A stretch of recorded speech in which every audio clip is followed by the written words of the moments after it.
Hi everyone, welcome back. Today we're going to be looking at similar solids again, but today we're going to be finding the missing measure.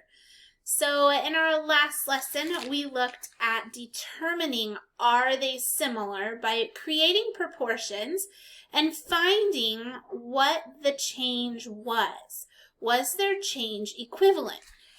Today what we're going to be doing is we're going to be using solids that are identified as similar already, and we're going to determine what the rate of change was in order to find the missing proportion. So let's go ahead and start with our first example.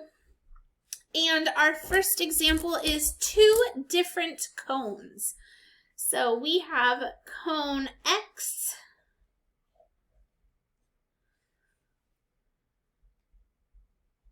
and we have cone Y.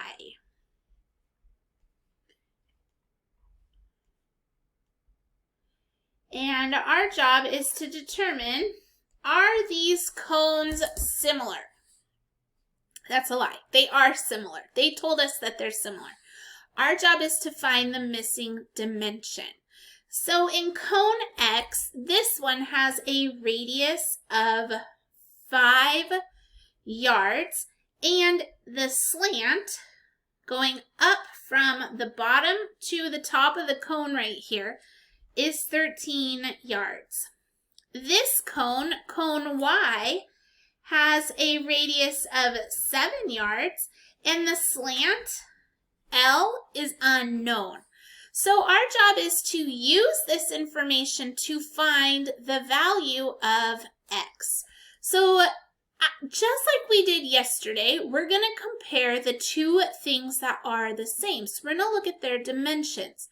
So first, let's talk about the radius. So in our radius, we're going to compare those. The radius of cone X is 5, and the radius of cone Y is 7. So our value is 5 over 7. We want to know how do I get to an equivalent one of X on the top, which is 13. I want to solve for this missing variable of slant L. So what is the change? How do I get there? What happens here? Well, I can work backwards by doing 13 divided by 5, and that tells me that I am dividing by 2.6 to get from 13 to 5. Or working forward, I'm multiplying. So this is the same thing as saying 5 times 2.6 equals 13.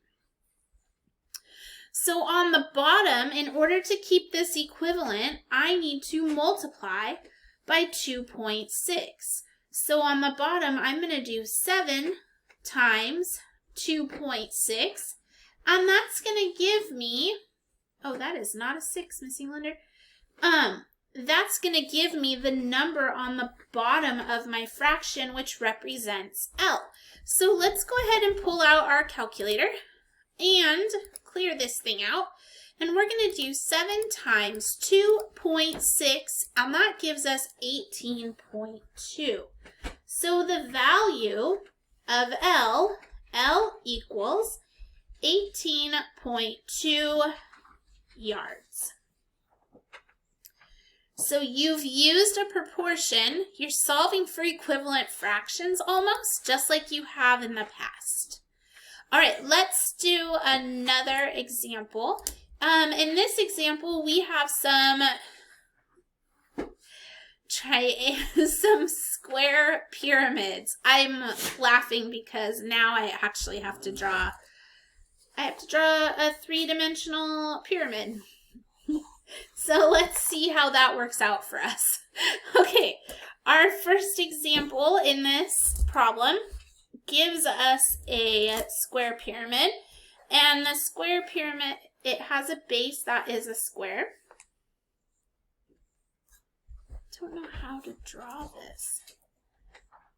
there's a square, and we are going to go to a point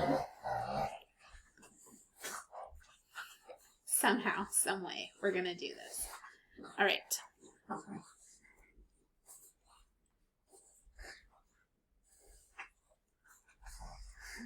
Okay, there you go. And on this square pyramid, here is the height. The height equals 6 centimeters. The base, one side of the squared base, is 4 centimeters.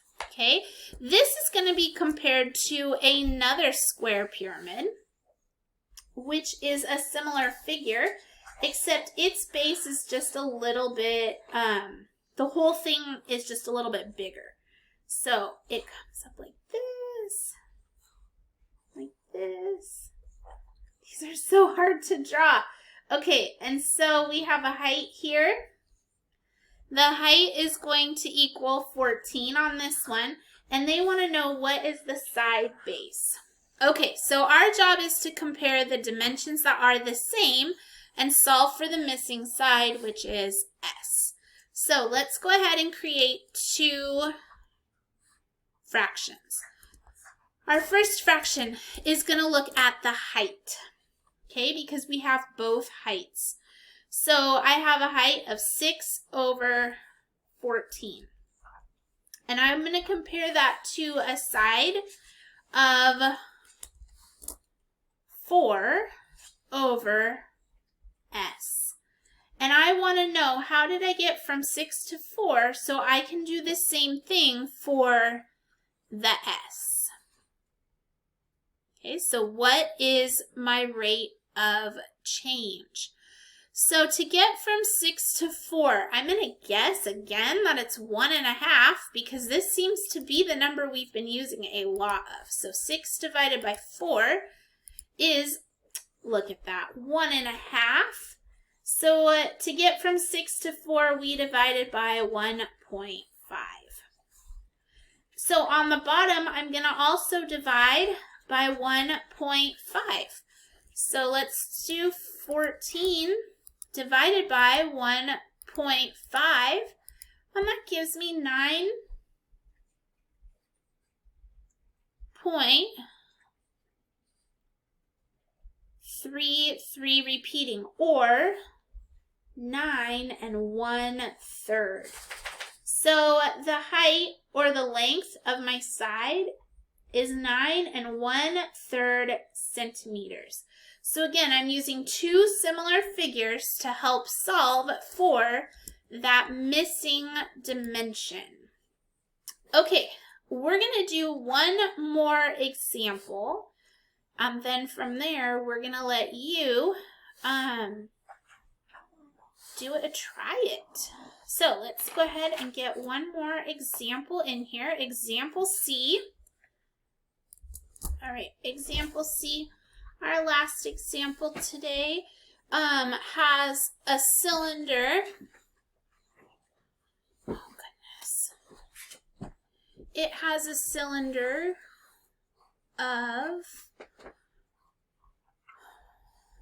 with a radius of 4 feet and a height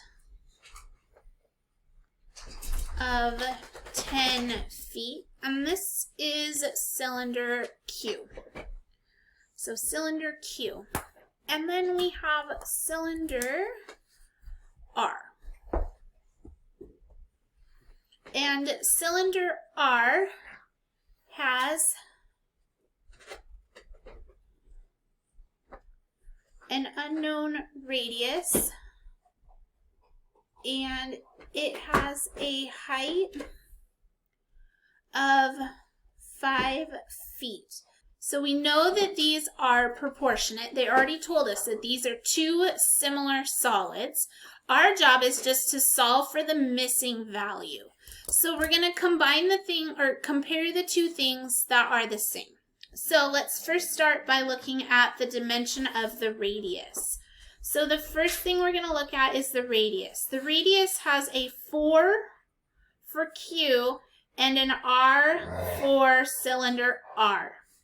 The height, when we're looking at this height, the height has a 10 feet over 5 feet. So our job is to solve by figuring out how do we get from one to the other. Are these proportional? So our job is to figure out how can we make these two similar cylinders. So what we're going to do is we're going to work backwards. 4 times what gives us 10, or 10 divided by what gives us 4. How do I get from 10 to 4? What happens? How do I do that? And how do I get then from 5 to R so that they are equivalent? So let's go ahead and take out our calculator here. And in our calculator, we're going to look at 10 divided by 4. So what's causing the rate of change here is 2.5. So here I had to divide by 2.5. So on the bottom, I'm also going to divide by 2.5. Okay, so when I divide by 2.5, 5 divided by 2.5, it's just cutting it in half. It's just half. So 5 divided by 2.5 is going to give us 2. Because 2 times 2.5 and 2.5 put together is 5. So we have 2 of them. So R equals 2.5 feet. So solving for R, my rate of change is 2.5. Oh, no, I'm sorry, it's 2. Keep getting those numbers mixed up. It's 2. So R equals 2 because 2 times 2.5 is equal to 5. Okay, it is your turn now for a try it. And in your try it, you get to work with rectangular prisms. So I'm going to give you a try it here. And in your try it, you have 2 rectangular prisms. I feel like it just is torturing me to draw these things. It's like, oh, let's have her draw da-da-da-da-da. Because we know that that will be really hard for her to draw. That's what I feel like it's saying every day. Okay. Look at that. Okay, so there's your first one. We have 11 inches in the front, 8 inches on the side, and it is 20 inches tall. So length, width, and height.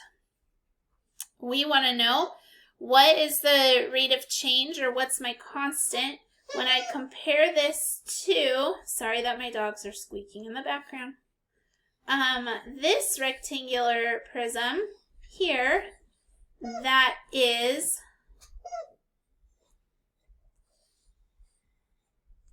we don't know the length, we don't know the width, but we do know, nope, that's that one. This one is 8. So we're going to use fractions. We're going to use fractions to help us figure out the length and the width. So all we need to do is figure out the change here so that we can make sure that all of these things are proportionate. So go ahead and hit pause right now so you don't hear me solving. And then when you're ready, come on back to the to this video and we will check your answers. All right. So first, let's talk about the height. We know that the height is 20 over 8. So we can look at this height here and we can try to figure out what the change is to get from one to the other. So what we're going to do now that we have the height, let's compare it to the width. So we can find the width by going 8 here and W on the bottom to find what is the change. So to get from 20 to 8, how did we do that? So we're going to go from 20 divided by 8 gives us 2.5. So here I had to divide by 2.5. So on the bottom, I'm also going to divide by 2.5. So when I look at this, I get 8 divided by 2.5, and that's going to give me an answer of 3.2. So W equals 3.2. I wonder how many mistakes I have made in this video today. Okay, now we're going to look at the length. So our next thing that we're going to look at is the length. And we need to go from, again, we're going to set up a new equation here. And let's look at this color. We're going to go from 20 over 8. And that's going to be equal to 11 over L. So how do we get from 20 to 11? So we're going to solve that by doing 20 divided by 11. And that gives us 1.8 repeating. So if I do from here to here, divide by 1.8. On the bottom, I'm also going to divide by 1.8. So on the bottom, I'm going to divide 8 divided by 1.8. And no, come on. 8 divided by 1.8. And that's going to give me 4.4 repeating. And this is where our rounding is going to come in handy. So that means that L is equal to 4.4 inches. All right, how did you do on this? So again, you're just setting up fractions and you're looking for what's missing just by pretending that these are equivalent fractions. You're building on prior knowledge over the last couple years to compare it now and apply it to similar solids. All right, go ahead and answer your essential question. How do we find the missing dimension of similar solids? And then put your level of understanding out to the side. Where are you at with this? And then you can come on back to the Google Meet and ask for help, or you may go and do your practice work. As always, I appreciate all of your hard work and effort, and make it a great day.